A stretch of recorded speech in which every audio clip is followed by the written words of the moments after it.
अस्सलाम वालेकुम नाजरीन, मैं हूं आसिफ सेठ। कल रात एक वीडियो देखी, सारी रात सो ना सका मैं। दिल बड़ा उदास था। एक बेटा अपने बाप के मुंह पे ठुड्डे और जूते मार रहा था। उससे भी बड़ा अफसोस ये कि जो जूते खा रहा है बाप मजलूम, उसकी बीवी और मारने वाले बेटे की माँ भी पास खड़ी थी। अब पास खड़ा होके एक बीवी अपने शोहर को जूते मरवा रही है, बेटा अपने बाप को जूते मार रहा है मुंह पे। ये देखकर दिल बड़ा उदास हुआ। और मैं अक्सर कहता हूं कि परदेसी जो होते हैं ना, ये परदेश जिनके लिए काटते हैं वही लोग उनको परदेश से जब वो वापस आते हैं तो उनके साथ अच्छा सलूक नहीं करते। मैं तफसील आपके साथ शेयर करता हूं। ये फहद भट्टी नामी एक लड़का है जिसने अपनी माँ के साथ खड़े होके अपने बाप को मारा और माँ के हुक्म पे वो मारता रहा। माँ कहती रही, वो मारता रहा। 4 कनाल जमीन का तनाजा है, पाक पतन का इलाका है और मार खा रहा है जो मजलूम बाप। उसका नाम है गुलाम रसूल। गुलाम रसूल ने सारी जिंदगी सऊदी अरेबिया में गुजारी, प्रदेश में गुजारी, और एक इंटरव्यू देते हुए उसने कहा कि इससे अच्छा था मैं प्रदेश में ही रहता। मुझे तो सऊदी अरब अच्छा था, क्या मैं क्या करने रखा है। मैंने जिनके लिए प्रदेश काटा उन्होंने ही मुझे मारा।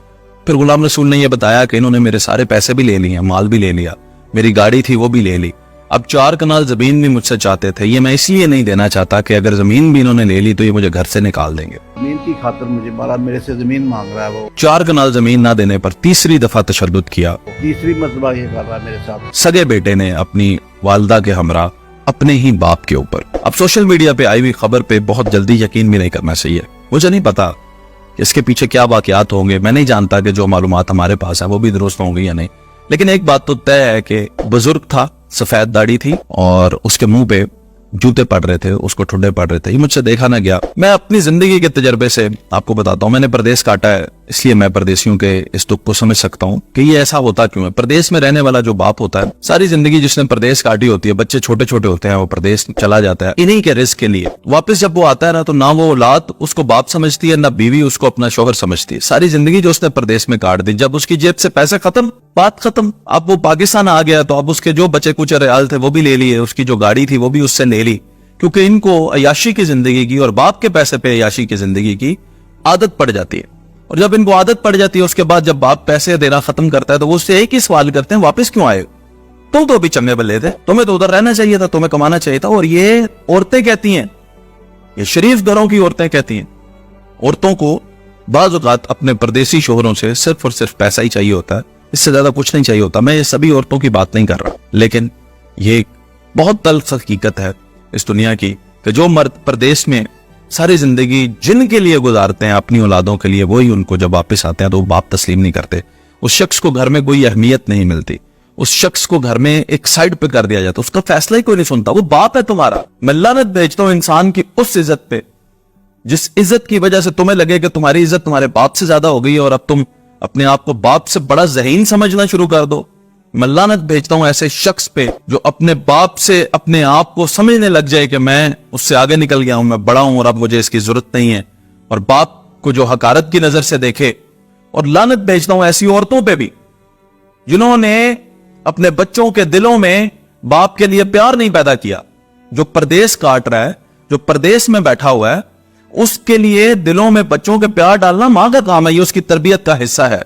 उनको बताना है कि कोई एक शख्स है जो आप लोगों के लिए प्रदेश में दिन रात एक करता है। मुझे याद है सन 2007 में जब मैं प्रदेश में गया तो मेरे वालिद पहले ही प्रदेश में थे। उससे पहले मुझे अंदाजा नहीं था।